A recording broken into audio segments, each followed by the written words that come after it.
Hey everyone, I've been in Montreal for the past couple of days and got a chance to ride the newest extension of Montreal's REM, which officially opens on Monday. The inaugural ride took place yesterday with the media event Saturday morning, in addition to a public open house taking place all weekend. Today we'll be checking out the stations and service on the extension. First launched in 2023, the South Shore portion of the REM connected Brossard and Gare Centrale, while construction continued on the rest of the network. The original section has faced some challenges with reliability. However, a lot of these early kinks have been worked out and extensive testing for the new extension has taken place. The REM team has also been exceptional in managing disruptions, having previously made the REM free when service was most unreliable last winter. Much like the opening of the South Shore segment, the REM just feels like the future. The stations are modern and feature plenty of wayfinding, which carries over to the trains as well. The trains also have Wi-Fi good enough for me to do research and write this video script. Although the extension officially opens on Monday for revenue service, it's open this weekend as an open house, so if you're in Montreal tomorrow, I would highly recommend checking it out. You can even get passports stamped at every station, adding to the excitement of the project. This weekend's opening includes a larger main trunk, which will serve both the West Island and Airport branches, and the Deux-Montagnes branch with 14 new stations, including North America's second deepest metro station. I especially like the art pieces at some of the stations, like the color gradients at McGill and the exposed rock at Edward Montpetit. Different sections of the REM also include specific accent colors to signify their location in the network, with new stations continuing to use gray and introducing an orange and blue color accent. The new extension also feels much faster than the existing South Shore segment. I found speeds to consistently reach above 95 km an hour on the Deux-Montagnes branch, compared to regular speeds closer to 85 km an hour on the South Shore section. McGill Station links to the existing Green Line and serves the many shopping areas around St. Catharines as well as McGill University.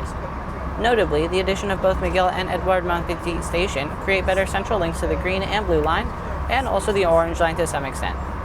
Edward Montpetit sits below Montreal and the Blue Line Tunnel, an astonishing 72 meters below ground.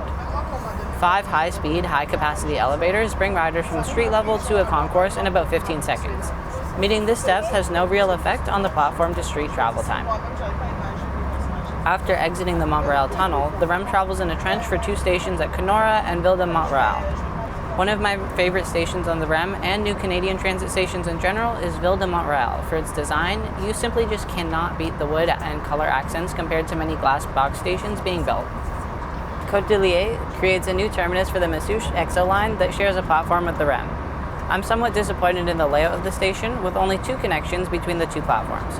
Transfers between the REM and EXO would require leaving the fare gates, so several entrances along the platform may not have been possible, but I do worry that transfers won't be as convenient or fast as possible. Bois-Franc is the last station on the line that's part of the main line, acting as the closest station west to transfer between branches. Just west of the station is the flyover from the Deux-Montagnes line and the A2 and A3 lines.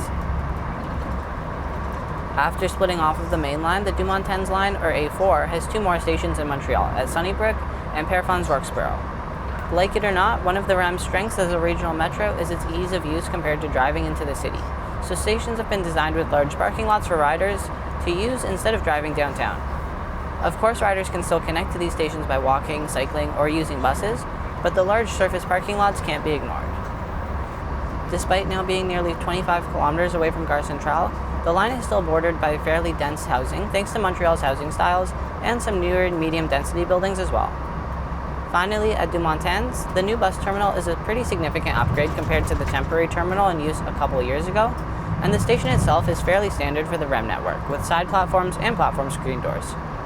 While I was in Montreal, I also took advantage of the time to check out the progress of the other 2 REM extensions and the Blue Line extension to Anjou. Stay tuned for an update of those projects in the coming week. The launch of the REM 2 years ago demonstrated the quality of what a modern-day Canadian metro could look like, and the newest extension expands upon that concept from the short 5-station line into a full-fledged metro. I'd like to give a big thanks to the people at the REM for inviting me out, and to you for watching.